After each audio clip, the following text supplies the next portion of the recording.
Ima jedan moj moto koji ovako glasi: poezija je, rekao bih, veličanstveni proizvod nemoći. Istovremeno, pisanje je nedelo, igranje sa sudbinom, zamena za pravi život, za pravi gest, zamena za pravo delo, za dobro delo. Možda u ovom trenutku ne bi trebalo dodati ništa više od toga.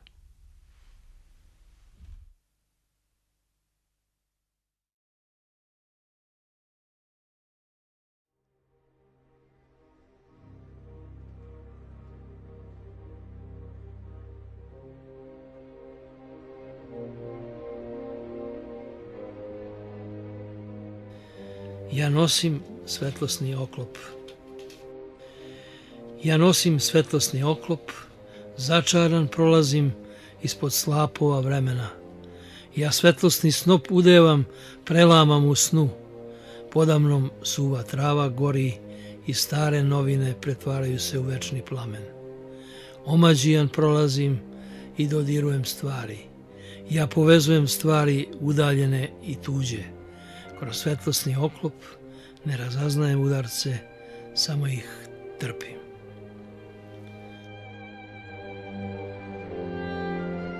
Ja sam primetio vremenom, naravno to su primetili i verovatno mnogi drugi pre mene, ali ja sam u jednom trenutku postao svestan toga da je život u stvari pokušaj spajanja početka i kraja.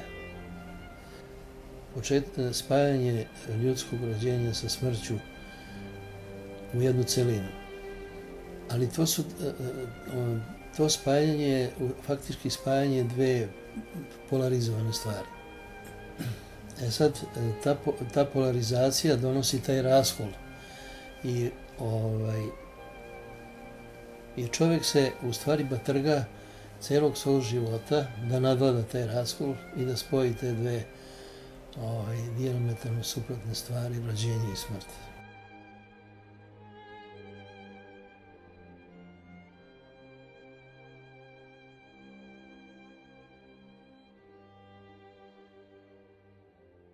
Život u porodici u kojoj svi članovi pišu nije uvek jednostavan, tako da smo svi imali neke svoje ritmove i tu smo se možda veoma razlikovali.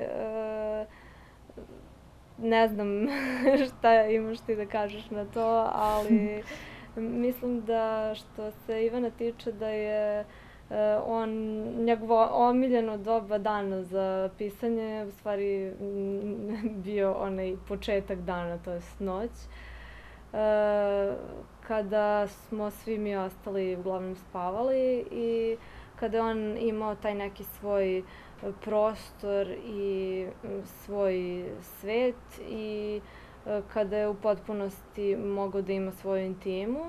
Koliko god da se neko krije i povlači u svoj svet, ipak on deli sa drugima koji su sa njim u kući taj proces i naravno kada neka od pesama bude završena, onda smo mi dobili priliku da ih vidimo, da prokomentarišemo, da kažemo svoje mišljenje i ono je naravno bilo i uvaženo. Najvažnije je da smo zaista bili strogi u svemu tome. Prvo si sam strog prema sebi, a zatim znaš da će onaj drugi biti strog, skoro nemilosrdan. I to je bila prava pomoć. Bilo je cepanja papira, gužanja, platanja. Da, to je prava pomoć. Popuna. Da, jer i vi čak i da ne kaže ništa vidite već i po izrazu lica i tako dalje, ali tako da smo, naročito kad je u pitanju bilo sklapanje knjige, recimo formiranje, to je već zaista bilo to prvo sito.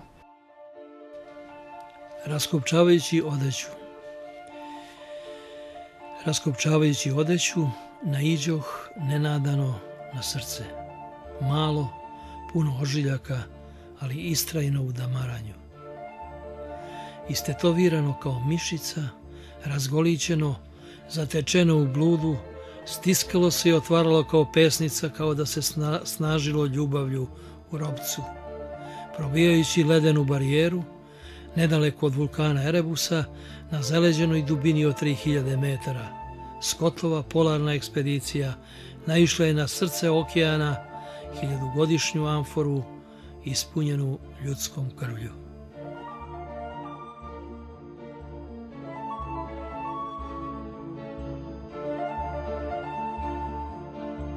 Mislim da su ove sveske jedno vrlo zanimljivo svedočanstvo o ličnosti mog oca, koje su vrlo karakteristične i nastale su tokom čitavog njegovog života, verovatno od mladosti, pa sve do vremena kada ga ja poznajem i pamtim. Nastale su u različitim trenucima i verovatno su pod različitim okolnostima i uopšte predstavljaju dobar primer jedne rasparčanosti i poetike haosa koja je, mislim, veoma bitna za njega. U njima su sadržani u stvari najrazličitiji materijali do kojih je on dolazio manje više slučajno, obrazujući se na sebi svojstven način, a u stvari to njegovo obrazovanje koje on sam sebi na neki način pružao se sastojalo u čitanju, u jednom čitanju štampe, časopisa, knjiga, u jednom živom kontaktu sa različitim umetnicima. Tema je teška, dostojna je Leibnica.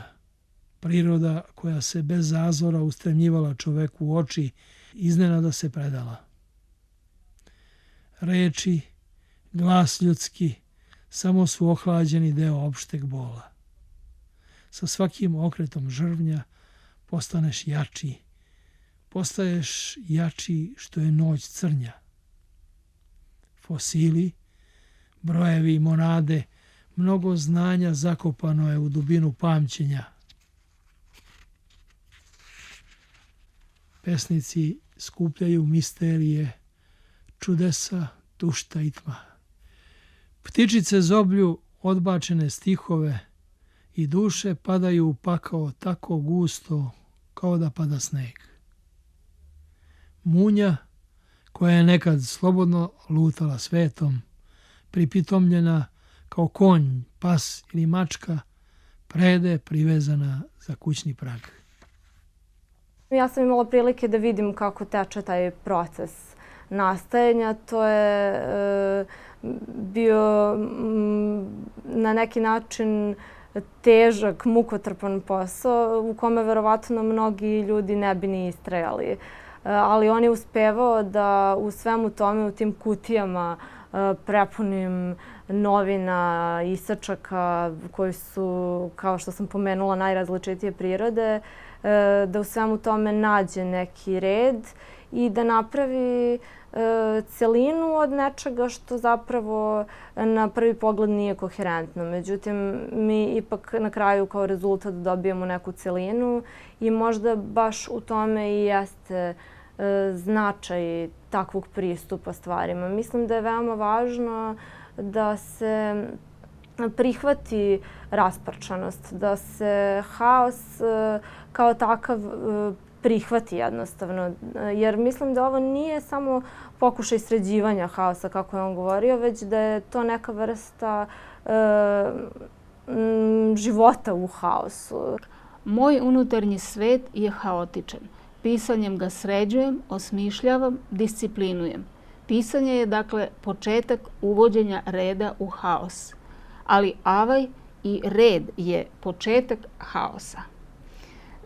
Dakle, zaista sam je najkraće moguće definisao i svoj rad i baratanje fragmentima i ovaj rad vrlo specifičan.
gledajući na svet oko sebe ne preostane ništa drugo.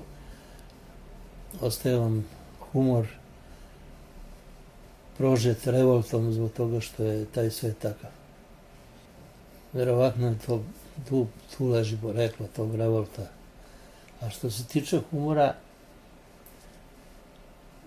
ja sam se susreo sa njim onda kada sam pokušavao da moja pesma ne bude suviše opterećujuća za čitaoca, kada sam pokušavao da tog čitaoca privučem nečim što je zanimljivo, što je otvoreno prema svemu, što je humorno. Zanimljiv je bio Ivanov odnos prema medijima, zapravo zanimljiv je odnos bio prema govorenju o svojoj poeziji. On je tražio na početku pitanja da bi znao uopšte o čemu govorimo i da se valjano spremi za taj intervju, što je meni bio znak koliko on ozbiljno shvata svaku izgovorenu reč o svojoj poeziji i koliko je to bitno i koliko je u stvari bitno ne izgovoriti nešto pogrešno, što bi navelo i na pogrešno čitanje. I s druge strane, dok smo vodili razgovor, on je bio takav da bio je jako... Nije govorio mnogo i kada je govorio nije kao što neki pesnici umeju ili neki pisci da mnogo teoretiše o svojoj poeziji. Nije uključivao tu mnogo onaj učeni diskurs, nego je više govorio razumljivo, komunikativno, dakle nije tu bilo nikakvih skrivanja. Bilo je zapravo zaista iskrenog razgovora o onome što piše. Pogledajte, sada je tako mirna, tako okrugla, tako fino zuji pri svom okretanju, tako protivna svakom nagonu. Celokupnim svojim ustrojstvom, svojim okularima, svrsishodno raspoređenim slojevima kao i ušnim školjkama, ona radi na usavršavanju i emancipaciji svog dejstva. Nikakvih produciranja. To je glava oslobođena ili ako hoćete lišena srca i udova, lišena mišića, što će reći nekih ustaljenih postupaka, a zatim nečeg što vas se ne tiče, ljubavnog ludila. Da, ona je na neki način izolovana, reklo bi se, to je velika usijana kugla, ali tu je još uvek njena prošlost, bezbroj prizora, batrganja, slepila, strahova, besnila, mnoštvo poznanstava, blaženstava, tupljenja, gneva, religija, nešto knjiga, otprilike isto toliko filmova i svega ostalog što čini da je to jedna glava, krcata istinama, a pogotovo lažima. Ovo je njena velika šansa u uslovima telesnog odsustva. Šta mislite, malo fantazije, malo onog dragocenog taloga isceđenog iz ništavila, po potrebi nadmoćnost držanja, javne ucene, malo pritiska iznutra, malo nadmoći prema svemu i eto stanja triumfa.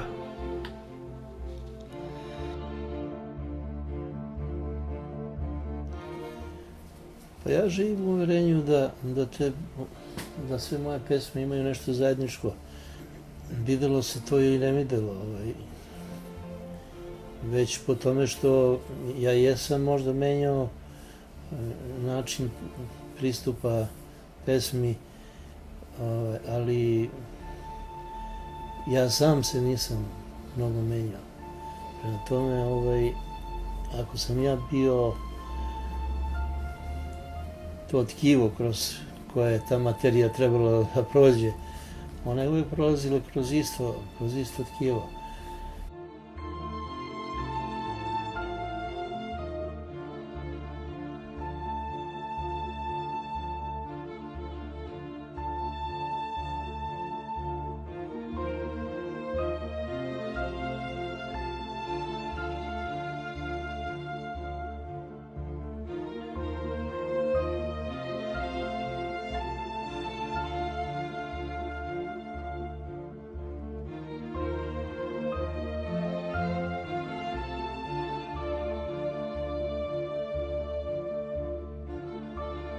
I on je čak i rekao da je lepo kada pesnici pišu poeziju kao Vasko Popa, da ona bude uređena, da se pesme nadopunjuju jedna i druga, peta i tako dalje, ali da to nije njegov način pisanja. I mislim da i to što je svaka pesma bila zasebna, da to pokazuje opet ovu sažetost i konciznost, a s druge strane ona nije ostavljala prostora da vi varirate jedan isti motiv, nego je doprinosila raznolikosti unutar same zbirke. I to je pokazivalo da je sam pesnik otvoren za svet, da je on otvoren za pesmu, da dopušta da se svet u svojoj njegovoj raznolikosti, ne omeđen tom granicama jedne svesti,